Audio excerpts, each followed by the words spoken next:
Maka saya belikanlah emas istri saya. Buat berlinang air matanya, senang sekali. Terima kasih Ustadz, luar biasa. 1 bulan kemudian dia tahu palsu. Dia bilang, ternyata kau belikan saya palsu. Saya bilang, sayang, kau tahulah di mana saya mau bisa beli emas murni seperti itu tebalnya.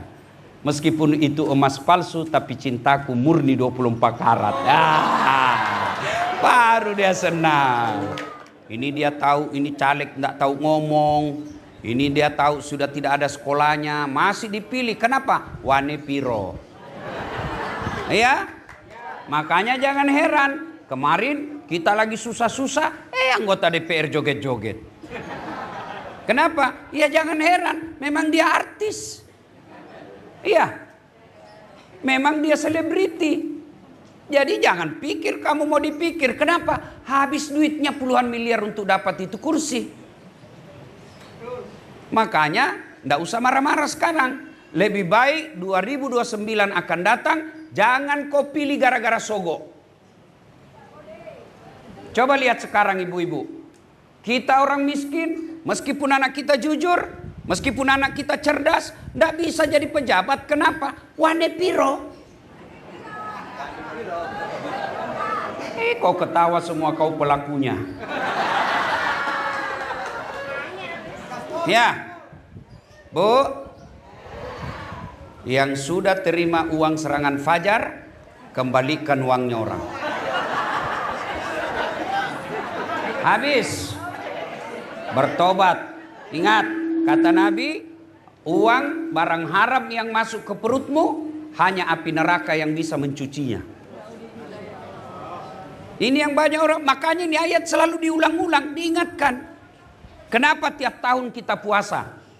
Kenapa tiap tahun puasa? Itu latihan supaya kita tidak makan uang haram.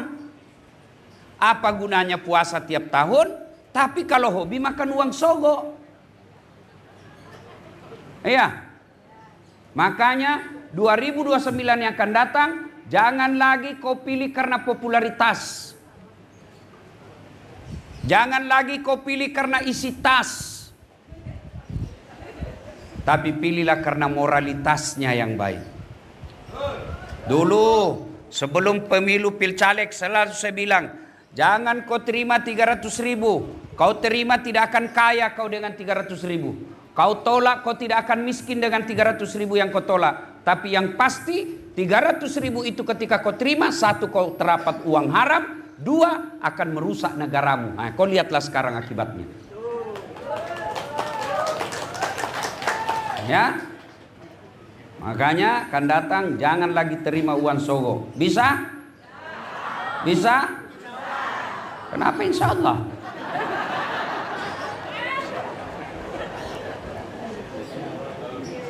Wa qala idan bismillahirrahmanirrahim. Innallaha wa malaikatahu yusalluna 'alan nabi.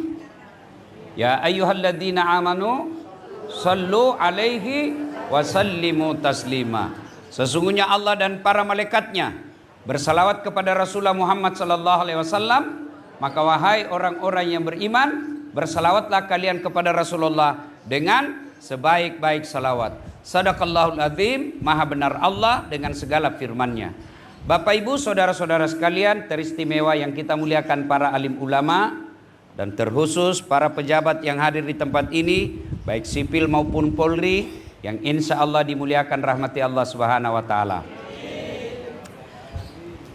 Siapa mau saya kasih duit 100.000? Siapa mau? Tapi harus jawab pertanyaan saya.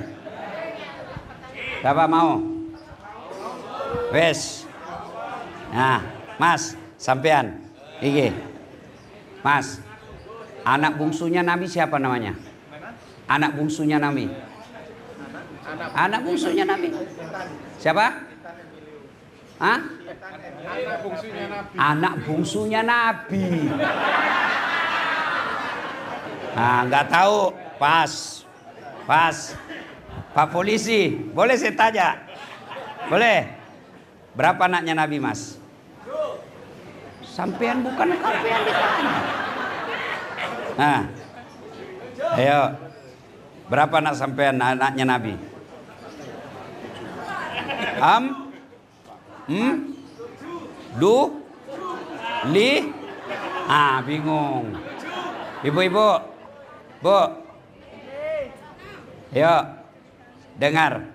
Ini sudah 2 saya tanya dan pasti semua kita begitu. Bagaimana mau mencontoh Nabi? Kita cerita maulid. Tapi sejarah Nabi kamu tidak tahu. Nggak jadi ini, nggak jadi. Ya. Nggih. Bagaimana ibu-ibu mau contoh Nabi, cara didik anaknya, kalau ibu tidak tahu sejarah Nabi? Cerita mati itu. Gimana kita mau contoh Nabi makan, kalau cara Nabi makan kita tidak ngerti. Inilah tujuannya maulid. Ibu-ibu, berapa kali ibu lahir? Berapa kali? 1 kali. Lahirnya ibu itu namanya maulid. Maulud. Lahirnya ibu namanya maulud. Tiap hari ibu peringati tiap tahun. Ada pengajian, ada tablik akbarnya kalau ulang tahun. Ada syukuran ke rumah makan-makan. Itu namanya maulid. Maulid itu peringatan lahir. Hari lahir maulud. Ini khasanah Indonesia. Maulid ini hanya ada di Indonesia. Mau lakukan silahkan. Tidak mau lakukan tidak usah. Tapi jangan saling mencelah. Kalau kami orang Bugis, kalau maulid, lebih meriah Pak. Banyak telurnya.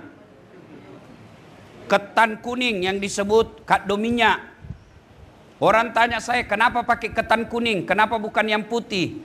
Karena warna kuning menyimbolkan emas. Semua orang senang emas. Maka diharap selesai kau maulid, kau pelajari sifat Nabi, kau menjadi orang yang semua orang di kompleks senang sama kamu. Kenapa pakai ketan? Kenapa tidak pakai nasi? Itu ajarannya bahwa selesai kau maulid, kau akrab rapat seperti bersatunya ketan. Kenapa dia pakai telur digantung-gantung? Kenapa tidak pakai mangga? Iya, karena telur ini adalah bibit kehidupan. Diharapkan kalian umat Islam menjadi bibit kehidupan agama yang akan datang. Itu caranya. Nah, sekarang kita datang untuk memperingati maulid sebagai rasa kecintaan kita kepada Rasulullah Muhammad SAW. Anak-anak Nabi ada 7 orang. Baru Bapak tahu kan? 7 orang. Iya kan? 3 laki-laki, 4 perempuan. Pertama Qasim, Abdullah, Ibrahim, Zainab, Ruqayyah, Ummu Kalsum, Fatimah. Pasti Bapak baru tahu anak pertamanya namanya Qasim. Paling tidak selesai maulid Bapak tahu sekarang. Oh, anak Nabi 7. 3 laki-laki, 4 perempuan. Oh, ternyata anak pertamanya namanya Qasim. Maka Nabi juga pernah dipanggil Abul Qasim. Anak terakhirnya namanya Ibrahim. 11 bulan meninggal. Coba, ini tujuannya maulid. Ya Bu? Nah, tujuannya apa setelah itu kita tahu. Kita contoh Rasulullah Sallallahu Alaihi Wasallam. Tema kita ceramah hari ini, kepemimpinan Rasulullah, panduan bagi generasi muda. Yang saya bingung, panduan generasi muda, tapi yang ada di sini adalah generasi sakaratil maut. Mana enggak ada ini anak muda di sini saya lihat. Ini sudah mama ini sudah tua-tua semua. Sudah dilihat malaikat maut ini semua saya lihat ini. Iya, Bu. Ibu. Pak, Ibu. Karena di sini jumlah perempuannya 472. Tak percaya silahkan hitung. Dan laki-lakinya hanya 93. Maka saya akan berbicara tentang suatu ketika Rasulullah Sallallahu Alaihi Wasallam bersama dengan Khadijah. Apa Khadijah tidak punya masalah? Penuh masalah beliau. Tapi beliau tidak pernah menceritakan ke orang lain. Kemana beliau cerita? Allah Subhanahu Wa Ta'ala. Anehnya umatnya Rasulullah yang majelis taklimnya tiap bulan, tapi curhatnya tidak kepada Allah, ada masalahnya. Suaminya nakal, suaminya pelit, suaminya tidak sholat, suaminya selingkuh. Curhatnya bukan ke Allah, kemana curhatnya? Medsos. Tak kusangka kau begitu. 2 bulan suaminya tidak pulang, dia update status lagi. Di mana di kau? Pret. Bu. Satu lagi ini sifat perempuan. Tukang gosip.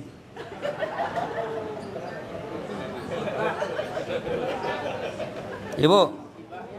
Hei. Nabi bilang perempuan itu paling gampang masuk surga.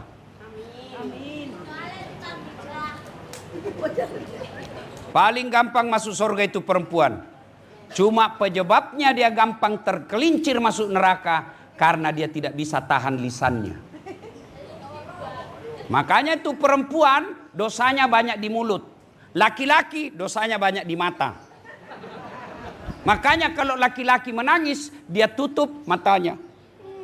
Kalau perempuan menangis dia tutup mulutnya. Ya, Bu. Majelis taklimnya, majelis taklim ini, majelis taklim RT, majelis taklim anaknya punya sekolah, majelis taklim, majelis pengajiannya di masjid. 4 kali majelis taklim sebulan, tapi tidak ada perubahan dalam gosip. Ada masalahnya dia cerita semua masalah tetangga. Dia ke tetangganya, Mas, tidak kusangka itu suami saya, jelek betul sifatnya. Kenapa pelit?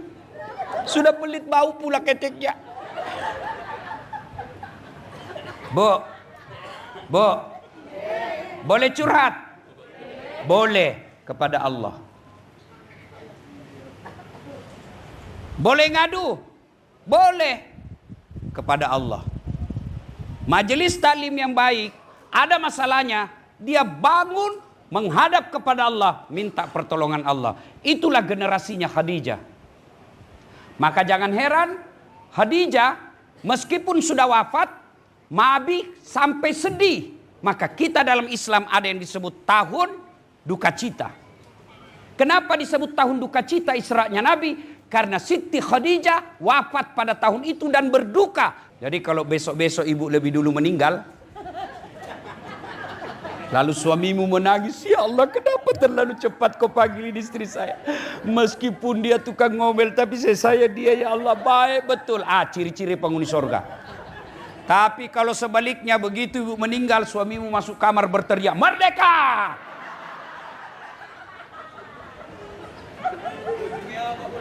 Ya, Bu.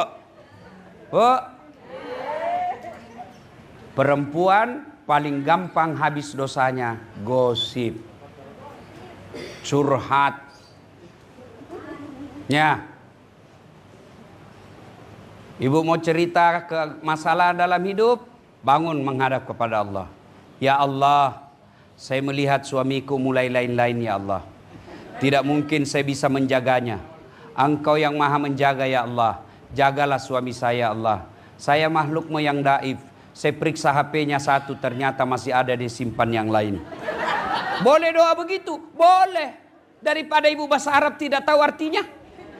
Nanti bingung malaikat. Apa maksudnya ini ibu? Lain di bibir, lain di hati. Ya, boleh. Bahkan ibu-ibu boleh doa begini. Ya Allah, engkau sudah tahu apa yang ku mau, maka kabulkan. Boleh. Daripada ibu bahasa Arab tidak tahu artinya. Kata malaikat, apa maksudnya ini ibu ini? Dia berdoa mau dilindungi suaminya, doa yang dia minta, doa minta hujan.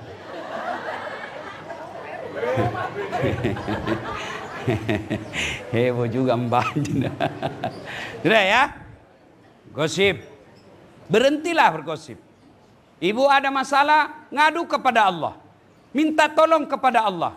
Kenapa sekarang banyak pejabat yang korup? Karena ibunya gagal didik anaknya. Jadilah istri seperti Khadijah. Meskipun sudah wafat, Nabi masih mengenangnya.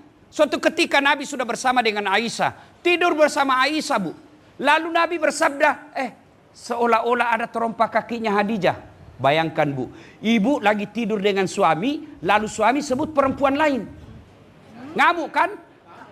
Aisyah pun berkata, ya Rasulullah, saya ada di sampingmu, tapi yang kau ingat Khadijah. Apa sih kelebihan Khadijah dari saya?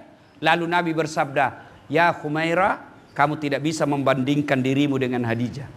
Ketika tidak ada orang percaya kepadaku, Khadijah orang pertama yang percayaiku. Ketika orang tidak ada mau bekerja sama dengan aku diboikot selama 3 tahun, hartanya Khadijah habis untuk menolong umat Islam. Itulah Khadijah. Maka ibu-ibu, kalau mau bersama Khadijah, maka jadilah seperti sifatnya Khadijah sekarang. Rasulullah 6 anak dari Khadijah.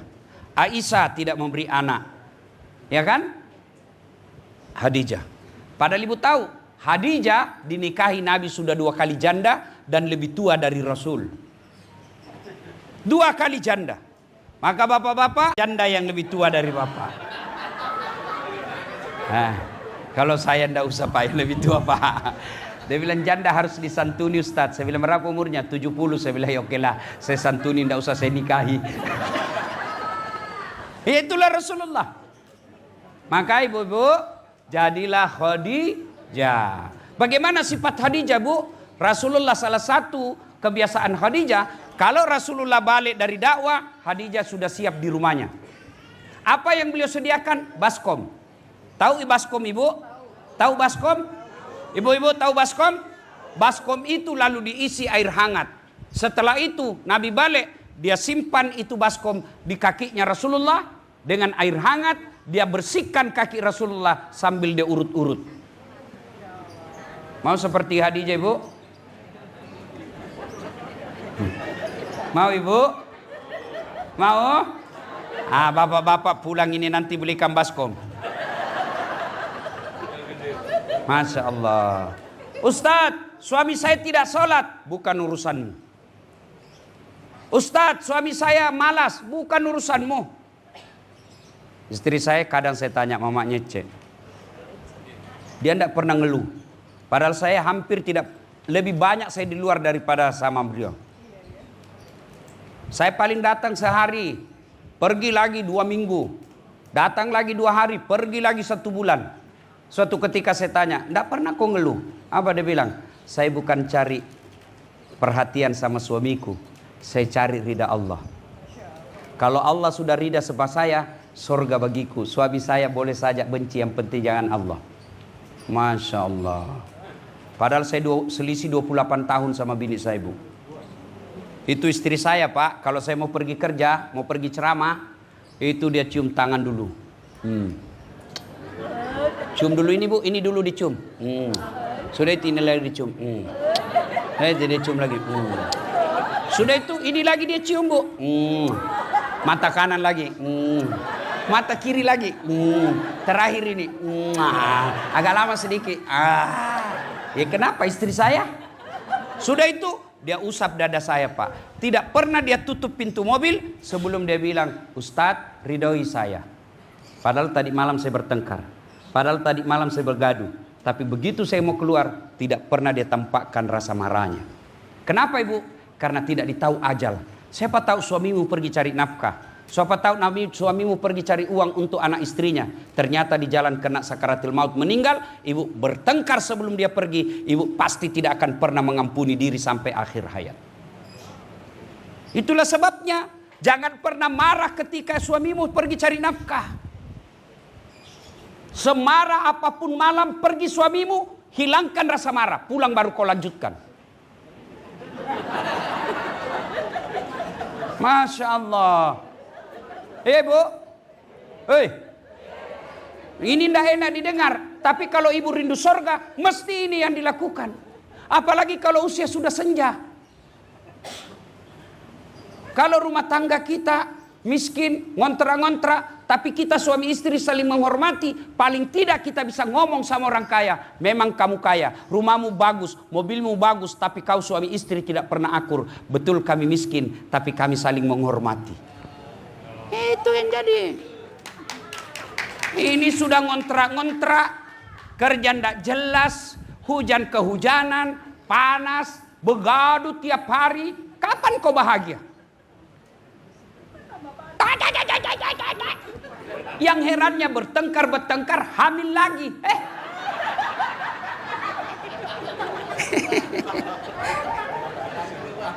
Ya, Bu. Nah, pesan kedua. Datanglah ibu-ibu ngadu sama Nabi. Ya Rasulullah, katanya Islam ini adil. Katanya Islam tidak membeda-bedakan antara laki dengan perempuan. Kata Nabi, betul. Ya Rasul, setelah kami pikir-pikir, sepertinya lebih banyak pahalanya laki-laki daripada kami perempuan. Laki-laki dianjurkan ke masjid berjamaah, kami hanya tinggal ngurus sana. Laki-laki jihad ke perang dapat pahala syahid, kami tinggal ngurus di rumah. Rasa-rasanya laki-laki lebih banyak pahalanya ya Rasul. Nabi tersenyum dan bersabda, ibu-ibu mau ndak saya tunjukkan sampean dirindukan surga? Kalau saya tanya-tanya, sedulur-sedulur, mau tak dirindukan surga? Mau. Kata istri saya, jangankan dirindukan surga, dirindukan suami saja sudah senang. Ya ibu? Maka kata Nabi, kalau kau mau dirindukan surga ini 4 syaratnya. Sici, aqimis shalah, dirikan sholat. Nabi kalau bicara tentang sholat selalu menekankan perempuan. Ketika sakaratil maut, Nabi pesankan jaga perempuan di antara kalian. Nah, soal ini Nabi katakan perempuan jaga sholatmu kalau kau mau dirindukan surga. Kenapa Nabi pesankan? Karena memang perempuan selalu pada kondisi tertentu potensi tidak sholat. Kapan? Selesai haid. 4 hari dia gratis tidak sholat. Dia tambah 2 hari. Kata suaminya, Mbak, biasanya cuma 5 hari. Rek. Iki 7 hari belum sholat. Apa kata bininya? Belum bersih mas. Iki masih ada sedikit-sedikit mas. Kata suaminya, bohong sampean. Apa bohong? Saya kasih.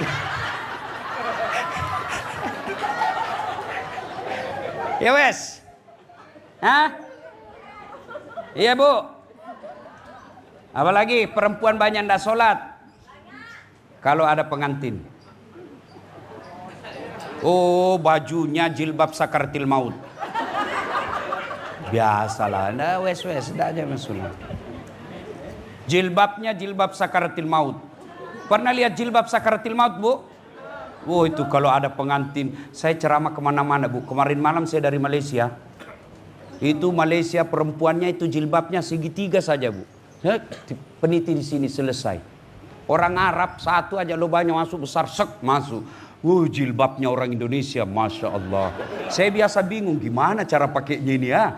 3 lapis dikasih miring setengah, digulung lagi truk, kayak ada pohon-pohon di sini, dikasihnya lagi kembang-kembang di sini. Dia ikat lehernya sampai kalau dia mau balik dia gini balik. Beleng-beleng.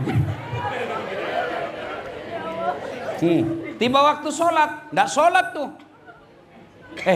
Kata suaminya, Mbak, sholat Mbak. Kata istrinya, sadar sampean. Saya sadar, saya suruh salat sampean. Ini jilbabku kau ndak lihat ya. Ini jilbab iki pakainya ruwet. Ya bu? Bu, kapan lagi perempuan banyak ndak sholat? Selesai melahirkan. Katanya nifas harus 40 hari. Tidak. Nifas itu tidak ada ketentuan harinya. Nifas itu tergantung bersihnya. Kalau dia bersih 14 hari wajib sholat. Dia bersih 50 hari belum wajib sholat. Tapi tidak ada yang katakan 40 hari. Sampai selesai melahirkan dia belikan istrinya mie goreng. Ini kan isinya kan 40 tuh. Nah, kalau habis ini 1 dos berarti kau sudah bebas. Ya. Jaga sholat. Ibu-ibu. Bu. Jaga sholat. Kalau sholat baik, gampang bagi Allah kasih kita. Gampang bagi Allah. Ya, sholat diperbaiki. Yang kedua, kata Nabi, kalau kalian mau dirindukan oleh surga, setelah sholat, wasyamu Ramadan. berpuasalah di bulan suci Ramadan. Alhamdulillah saya yakin kita semua puasa Ramadan. Tapi yang saya curiga sampai sekarang masih ada ibu-ibu belum bayar yang lepas puasanya. Ya, kalau dengan sengaja dia tidak bayar dan masuk lagi Ramadan berikutnya, maka dia kena denda. Apa dendanya? Puasanya kalau misalnya 5 tidak menjadi 10. Tapi apa? Tetap 5 dan dendanya memberi makan fakir miskin. Ya Bu? Alhamdulillah saya lihat ibu-ibu rajin puasa. Tapi coba lanjutkan Senin Kamis. Coba lanjutkan Senin Kamis. Kalau sudah rajin puasa Ramadan, Alhamdulillah. Tapi coba lanjutkan Senin Kamis. Apalagi ibu-ibu yang sudah tua-tua. Biasakan puasa Senin Kamis. Ya, Bu, orang yang selalu puasa Senin Kamis, insya Allah sehat. Ya, ada situ Stelsem apa namanya? Apa Pak Camat itu yang ganti kromosom? Stem. Itu ada profesor di Sulawesi Selatan ahli soal itu. Dia bilang stem cell paling baik puasa, aman, tidak ada risiko dan dia dapat pahala. Puasa. Bagaimana caranya Ustadz? Misalnya hari Kamis besok, ya sudah niatkan. Saya tidak bisa makan sahur Ustadz. Begitu mau tidur, niat saya mau puasa besok. Minum air atau makan buah atau makan satu sedia seadanya nasi, niatkan puasa besok.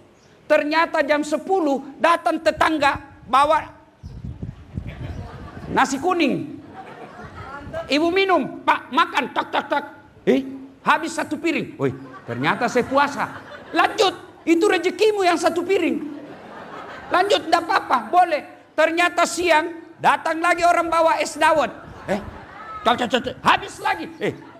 Saya puasa. Lanjut, itu rezekinya. Asar lagi, ada lagi datang bawa pisang goreng. Wah, enak betul. Pas habis, puasa. Lanjut, rezekimu. Yang penting betul-betul lupa. Bagaimana kalau lagi makan tiba-tiba ingat saya puasa? Maka yang ada di mulut wajib dimuntahkan lalu bersihkan. Jangan masuk pisang goreng setengah, puasa, terlanjur. Batal.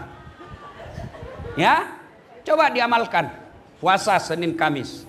Yang berikutnya perempuan dirindukan oleh surga adalah mereka yang menjaga harga dirinya. Salah satu cara menjaga harga diri, tidak boleh keluar rumah tanpa izin suami. Ini yang banyak dilanggar perempuan sekarang. Haram hukumnya perempuan keluar rumah tanpa izin suami. Ini baru 10 menit pergi suaminya, dia telepon temannya. Mbak, Tunjungan Plaza Mbak. Ya wes, nyusul. Sampai jam 1 suaminya menelpon. Mbak, di mana kau Mbak? Aduh banyak sekali pertanyaanmu. Boleh seperti ini. Laknat Allah. Dengar hadis Nabi. Laknat Allah bagi mereka perempuan yang keluar rumah tanpa izin suaminya. Ini yang banyak dilanggar perempuan modern. Itulah bedanya kita wanita muslimah dengan wanita munafik. Ya, jangan pernah keluar rumah, izin. Ibu masih ingat kisahnya? Nabi datangi rumahnya Abu Darda. Begitu beliau ketuk pintu, Assalamualaikum, ya sahibul bait. Tidak ada jawaban. Telepon lagi, tidak ada jawaban. Keluar istrinya Abu Darda. Nabi berkata, mana suamimu? Silakan masuk ya Rasul. Mana dulu suamimu? Pergi ke pasar, masuk ya Rasul. Apa kata Nabi? Haram hukumnya kami masuk ke rumahmu tanpa izin suamimu. Ini Nabi loh Bu. Jadi wanita muslimah menjaga harga diri. Satu diantaranya, jangan pernah keluar rumah tanpa izin suami. Ini perkara gampang, tapi itulah setan berhasil.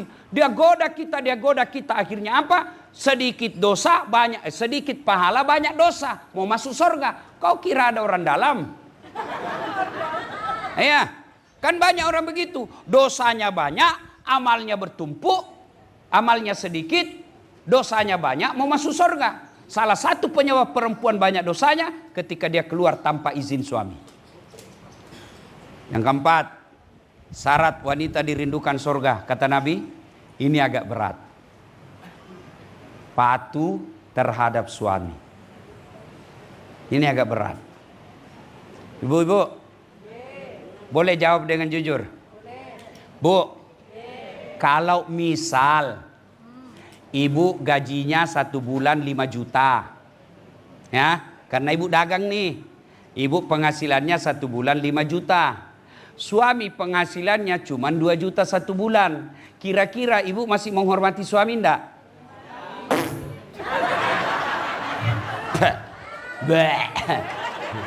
Bos, kamu aja ndak ada kerjamu, suami punya kerja kau ndak hormati, apalagi kalau sudah ada. Bu, mau dirindukan surga? Taati suami. Suami saya ndak sholat, bukan urusanmu. Dan hebatnya di perempuan Islam, hebatnya menjadi perempuan Islam, dengar bu, dosanya suami dia tidak tanggung istri. Sebaliknya, dosanya istri ditanggung oleh suami. Jadi kalau ada perempuan nanti di akhirat, ketika belum bergerak kakinya diadili, ada 4 laki-laki yang harus tanggung jawab terhadap perempuan itu. Siapa? Yang pertama, bapaknya. Yang kedua, saudara laki-lakinya. Yang ketiga, suaminya. Yang keempat, anak laki-lakinya. Ketika ada perempuan wafat dan dia tidak baik agamanya, ditanya, mana bapaknya ini? Saya sudah didik anak saya itu.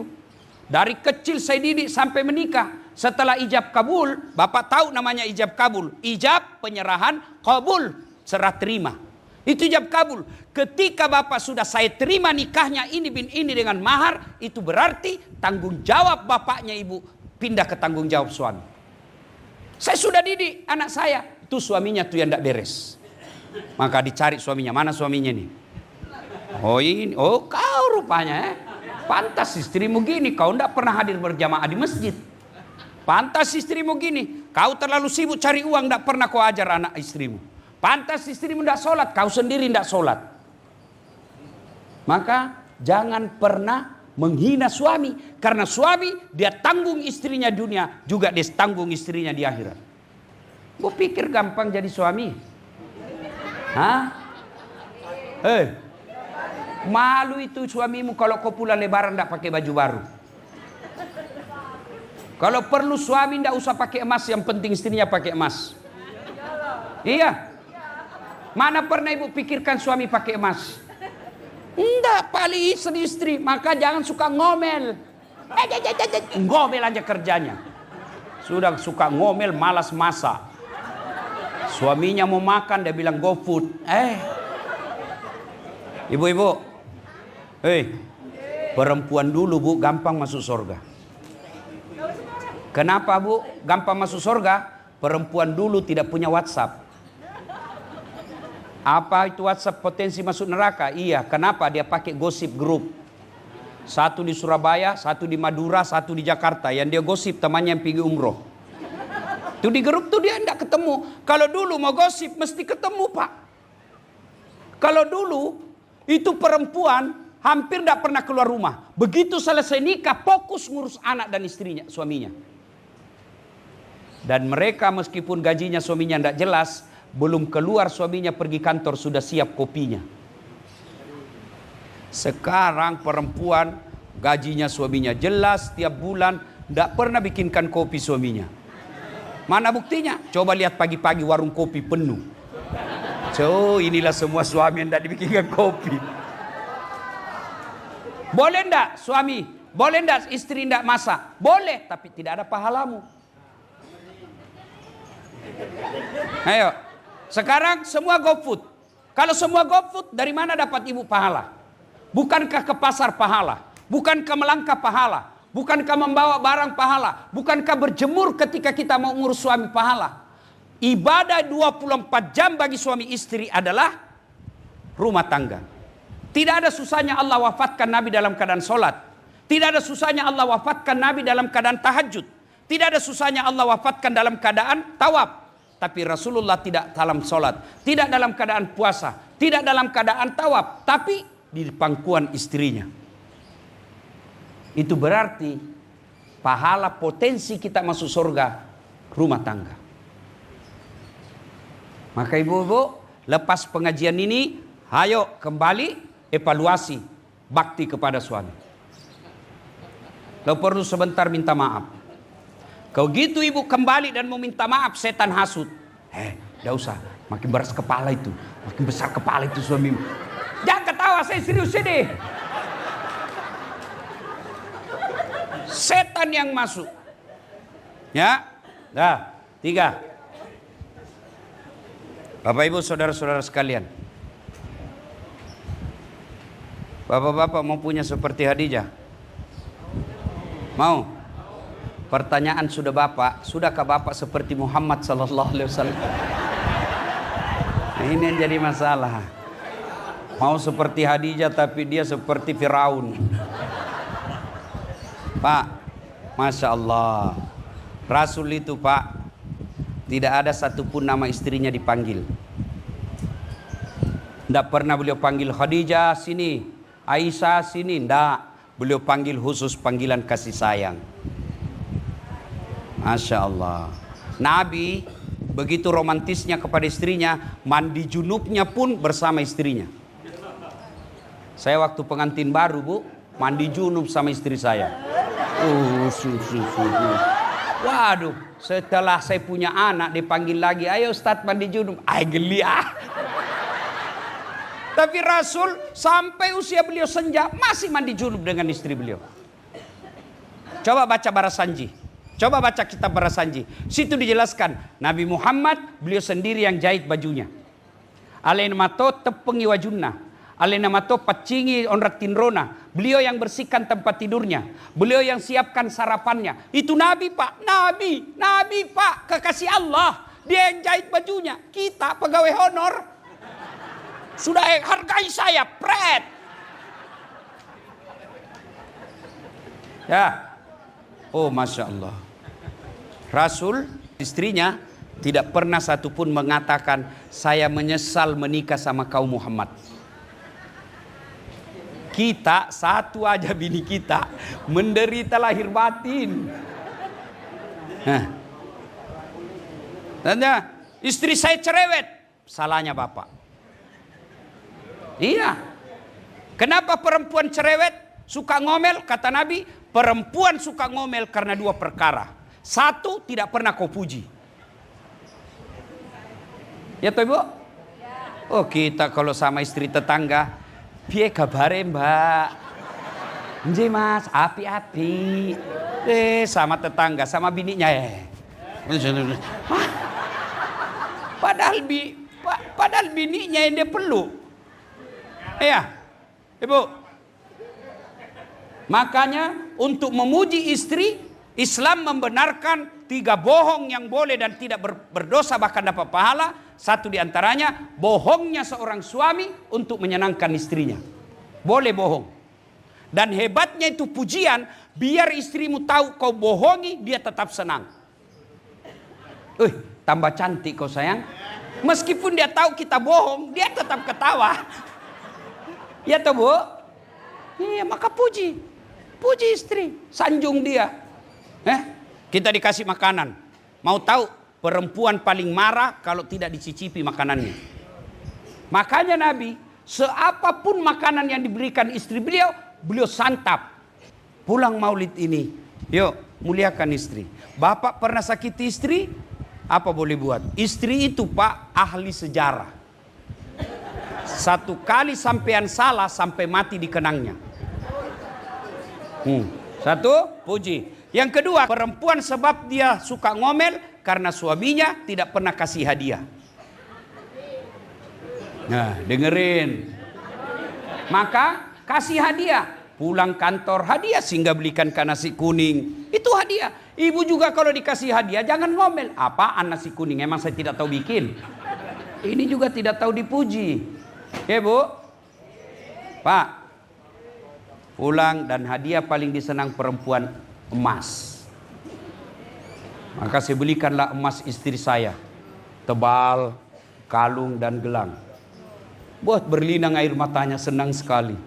Terima kasih Ustadz, luar biasa. 1 bulan kemudian dia tahu palsu. Dia bilang ternyata kau belikan saya palsu. Saya bilang sayang, kau tahulah di mana saya mau bisa beli emas murni seperti itu tebalnya. Meskipun itu emas palsu, tapi cintaku murni 24 karat. Baru dia senang. Ya. Nah, 4. Kalau cinta kepada Nabi, ayo mari kita cintai sunnah-sunnahnya. Mohon maaf ibu. Ibu, sunnah yang mendesak kita lakukan, Bu, sholat hajat. Ya. Untuk hajat doa kita untuk anak cucu. Alhamdulillah ibu-ibu rajin majelis taklim. Anak kita sekarang kita tidak tahu siapa yang rusak. Bisa jadi handphonenya yang rusak, bisa lagi pergaulannya, dan tidak mungkin kita bisa jaga 24 jam. Maka ibu bangun sholat hajat, doakan anak. Tidak mesti bahasa Arab niatnya. Tidak mesti banyak. 2 rakaat cukup. Yang kedua, sholat duha. Ibu-ibu mau bantu suami cari nafkah? Sholat duha. Semua sudah pekerjaan selesai. Anak sudah pada pergi kerja. Dapur sudah bersih. Jam 9, ayo ambil sholat duha. Ibu saya, Bu, sejak tahu namanya sholat duha. Biasa saya coba-coba tes lagi. Jam 9 saya telepon. Oh, agak tepi gau mak. Kenapa kak pura dio nak? Melok kaya mas sampajak duha. Saya tanya, apa bikin mak? Saya baru mandi, mau sholat duha. Dan tiap hari. Dan hebatnya, doa bukan untuk dirinya tuh ibu. Siapa dia doakan? Ya Allah, lindungi anak saya dalam dakwah. Pelihara lisannya, murahkan rezekinya. Otomatis anaknya dapat rezeki, ibunya dapat juga. Maka ibu tidak usah doa, ya Allah berikan saya mobil. Ya Allah berikan saya ruko. Enggak. Ya Allah tambahkan rezeki anak saya. Supaya ada berbagi untuk saya. Doakan. Karena doa paling mustajab untuk anak dari bibir ibunya. Maka ibu kalau mau bantu anak cari nafkah, sholat duha. Yang ketiga, sholat sunnahnya apa? Ketiga. Ayo ibu, mulai biasakan sholat taubat. Bapak-bapak sudah 60 tahun ke atas. Ayo biasakan sholat taubat. Sholli sunnatal taubat rakataini lillahi ta'ala. Saya niat sholat taubat, sunnah hukumnya bagi saya lillahi ta'ala. Allahu Akbar. Itu juga tidak hafal, pakai bahasa Indonesia. Saya niat sholat taubat 2 rakaat, sunnah hukumnya bagi saya lillahi ta'ala. Allahu Akbar. Itu pun bapak tidak tahu, ambil jalan pintas berdiri tegak. Tuhan, sholat taubat ya. Allahu Akbar. Boleh, boleh. 2 rakaat berikutnya ulang lagi. Tuhan, masih seperti yang tadi. Allahu Akbar. Boleh. Sudah itu bapak taubat. Ya Allah, ampuni dosaku. Saya hilap, saya keliru. Ya Allah, ampuni saya. Tapi yang lebih penting, berikan saya kemampuan tidak mengulangnya. Rabbana la tuzigh qulubana ba'da idh hadaitana wa hab lana min ladunka rahmah. Ibu bapak saudara-saudara sekalian, banyak yang ingin kita contoh kehidupan Rasul, tapi kalau dibahas semua di sini tidak cukup waktu. Ibu-ibu punya handphone? Bapak-bapak punya handphone? Ada WhatsApp? Ada. Di aplikasi WhatsApp itu ada namanya aplikasi Meta. Ada ya? Ada ya? Ibu tulis, ketik, pencet itu Meta, keluar ruang ketik. Maka ibu ketik, bagaimana Rasulullah makan. Keluar semua itu. Sekarang hanya orang malas yang tidak bisa belajar agama. Semua ada. Apalagi ada lagi lebih hebat bu, namanya Chat GPT. Semua dia tahu. Tanya apa saja dia tahu. Di mana ada saat lahir. Hai, saya kasih informasi, dia jelaskan semua. Apakah ini cukup? Tambah lagi, dia jelaskan lagi. Berapa istrinya ada saat latih, dia tahu semua itu. Ya. Nah, untuk melengkapi acara kita ini, balik nanti, ayo kita kembali pelajari sisi kehidupan Nabi. Mudah-mudahan setelah kita tahu, kita coba mengamalkan dalam kehidupan sehari-hari. Terima kasih yang setinggi-tinggi penghargaan atas kehadiran Bapak Ibu sekalian. Saya datang di sini bukan tidak merasa sebagai tamu, tapi datang sebagai keluarga. Sebab di Duku Kupang ini banyak keluarga saya. Ya, makanya waktu saya lihat, Duku Kupang, tempat ada paman saya di sini Duku Kupang 12. Nah, itu paman saya di situ rumahnya. Saya masuk rumah, terakhir saya ke sana dulu waktu saya SD masih saya lihat, saya masih ingat. Ya. Jadi di sini banyak orang Bugis juga. Di mana-mana saya ketemu banyak orang Bugis. Bahkan beberapa hari yang lalu saya ceramah di Malaysia, diundang sama ketua menteri namanya. Kalau kita di sini gubernur Sabah. Diresmikan masjid Songkok Recak. Kubahnya itu yang Songkok Bugis pakai, itu dia coba luar biasa orang Bugis. Dan ternyata di Jawa Timur juga ini ada banyak orang Bugis. Namanya KKSS, Kerukunan Keluarga Sulawesi Selatan. Kami orang Bugis, biasa jangan heran, jangan kaget kalau kedengaran bicaranya agak keras. Bukan kasar, tapi memang keras suaranya, tapi hatinya lembut. Ya. Orang Bugis itu, Bapak Ibu sebagai pengetahuan, orang Bugis itu tidak tahu pantun. Makanya dalam budaya tutur Bugis tidak ada pantun. Yang ada itu di Jawa, Sumatera, Betawi, Melayu, itu Pontianak, itu mereka, Riau, mereka bertutur pakai budaya pantun. Kalau dia melamar anaknya orang, dia berpantun. Aku melihat ada bunga di taman. Bunga itu sudah siap untuk dipetik. Itu orang Melayu. Tapi kalau orang Bugis, sudah besar anakmu ya? Saya kasih nikah sama anakku ya boleh? Itu begitu aja. Dia tidak begini-gini Pak. Nah, ya, tapi apapun suku kita, apapun ras kita, kalau kita beragama Islam mestinya sama kita punya budaya dan kebiasaan. Ibu bapak saudara-saudara sekalian, terima kasih atas kehadirannya semua. Mohon maaf atas segala kekurangan. Usikum wa nafsi bitaqwallah fastabiqul khairat. Assalamualaikum warahmatullahi wabarakatuh.